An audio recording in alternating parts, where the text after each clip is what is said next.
ଧନ ଅଧିକ ହେଲେ ଅହଙ୍କାର ବଢ଼ିଯାଏ। ସମ୍ପର୍କ ପୁରୁଣା ହେଲେ ଭଲ ପାଇବା ସରିଯାଏ।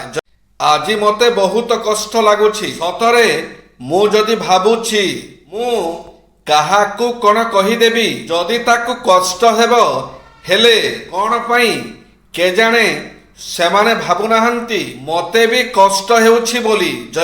ପାଣିକୁ ନ ପଶିଲେ ଯେମିତି ପହଁରିବା ଶିଖି ହୁଏନି, ଠିକ୍ ସେମିତି ଜୀବନରେ ଖରାପ ସମୟ ନ ଆସିଲେ ମଣିଷ ଚିହ୍ନି ହୁଏ ନାହିଁ। ସମସ୍ୟାକୁ ଚ୍ୟାଲେଞ୍ଜ କରନ୍ତୁ। ଅତି ବେଶୀରେ ସେ କ'ଣ କରିପାରିବ? ହଇରାଣ କରିବ, ଏଇଆ ତ। ତେଣୁ ବିକଳ୍ପ ଗୋଟିଏ ସମସ୍ୟାକୁ ସାମ୍ନା କରି ଆଗକୁ ବଢ଼ିବାକୁ ହେବ।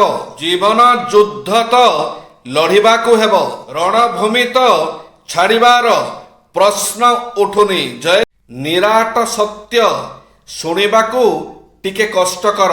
ଠିକ୍ ନା ଭୁଲ କହିବେ? ଗୋଟିଏ ପୁରୁଷ ରୋଜଗାର କରୁ କି ନ କରୁ, ଯେକୌଣସି ମତେ ସେ ତା ସ୍ତ୍ରୀକୁ ରାଣୀ କରି ରଖିବାକୁ ଚାହିଁଥାଏ। ରୋଜଗାର ସକ୍ଷମ ହୋଇଯାଏ, କିନ୍ତୁ ଯେତେବେଳେ ଜଣେ ପୁରୁଷ ରୋଜଗାର ସକ୍ଷମ ହୋଇଯାଏ, ସେ ତା ସ୍ତ୍ରୀକୁ ଚାକର ଭଳି ବ୍ୟବହାର କରିଥାଏ।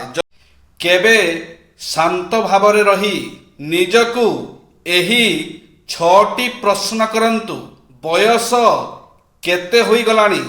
ଆଗାମୀ 5 ବର୍ଷରେ କୋଉଠି ଥିବି?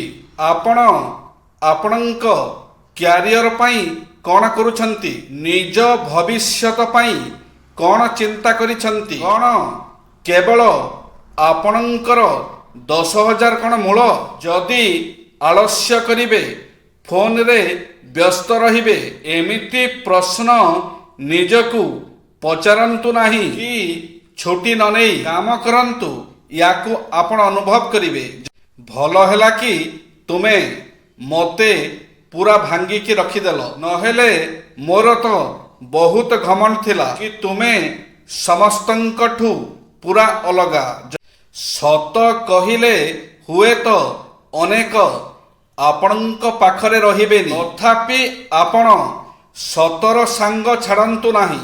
କାରଣ ସତ ମଣିଷକୁ ମୁକ୍ତି ଦିଏ, ଆଉ ମିଛ ମଣିଷକୁ ଧ୍ୱଂସ କରେ। ପେଟରେ ଓଦା କନା ପକେଇ ଶୋଇଯାନ୍ତୁ, ଋଣ କରନ୍ତୁ ନାହିଁ। କାହିଁକି ନା ଋଣ ଆପଣଙ୍କୁ ଶାନ୍ତିରେ ଶୋଇବାକୁ ଦେବନି। ଯଦି ନିଜେ ସହିପାରିବେନି, ତାହେଲେ ସେହିପରି କଥା ଅନ୍ୟମାନଙ୍କୁ ବି କୁହନ୍ତୁ ନାହିଁ। ଜୟ ଶ୍ରୀ ଜଗନ୍ନାଥ।